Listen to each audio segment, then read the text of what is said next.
ഇല്ലാത്ത കഴിവ് കാണിക്കാൻ പോയിട്ട് നാണം കിട്ടി നാറിയിട്ടുണ്ടോ?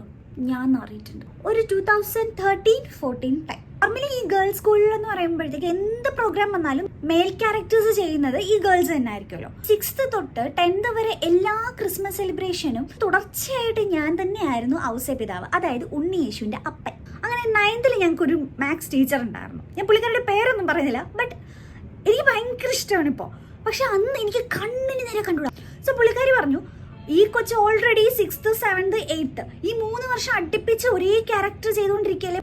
അപ്പോൾ 9th സ്റ്റാൻഡേർഡിൽ വെച്ച് എൻ്റെ അടുത്ത് പറഞ്ഞു, ഇനി പ്രാക്ടീസിന് വരണ്ട, ലാസ്റ്റ് ആ ടൈം ആകുമ്പോൾ ജസ്റ്റ് ഒരു ടച്ചപ്പിന് വേണ്ടിയിട്ട് വന്നാൽ മതി. ഇതൊക്കെ ഉള്ള ടൈമിൽ ബുക്ക് തിരിഞ്ഞ് നോക്കത്തേ ഇല്ല, തിന്നാൻ വല്ലതും ഉണ്ടെങ്കിൽ എടുത്തിട്ട് വരും. അങ്ങനെ എനിക്ക് ഏകദേശമൊക്കെ ഉറപ്പായി ഇവരിനി എന്തായാലും എന്നെ വിളിക്കത്തില്ല. അങ്ങനെ അവസാനം ഞാൻ ആ കടുങ്കൈ ചെയ്തു. എനിക്ക് ഒരേ ഒരു കഴിവ് മാത്രം ദൈവം തന്നിട്ടില്ല, ബാക്കിയൊക്കെ തട്ടിമുട്ടിയൊക്കെ ഞാൻ ചെയ്യും. പക്ഷെ ആ ഒരു സാധനം മാത്രം എൻ്റെ കയ്യിൽ നിന്ന് വരത്തില്ല. ഓൾറെഡി ഡ്രാമയ്ക്കുള്ള ഞാൻ കരോൾ സോങ് പാടാൻ വേണ്ടിയിട്ട് പോയി.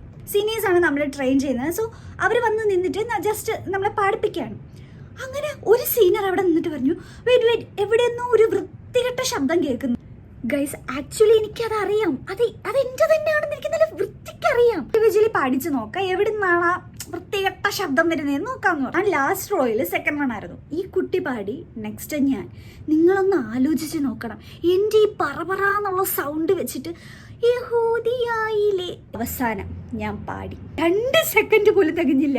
അവർ പറഞ്ഞു, മതി മോള് തൽക്കാലം ക്ലാസ്സിൽ പോവാൻ.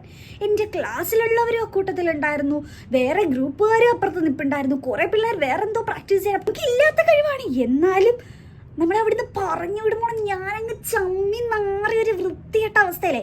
പിന്നെ അതിനുശേഷം ജീവിതത്തിൽ ഇന്ന് വരെ ഞാൻ ആരുടെയും മുന്നിൽ പാടിയിട്ടില്ല.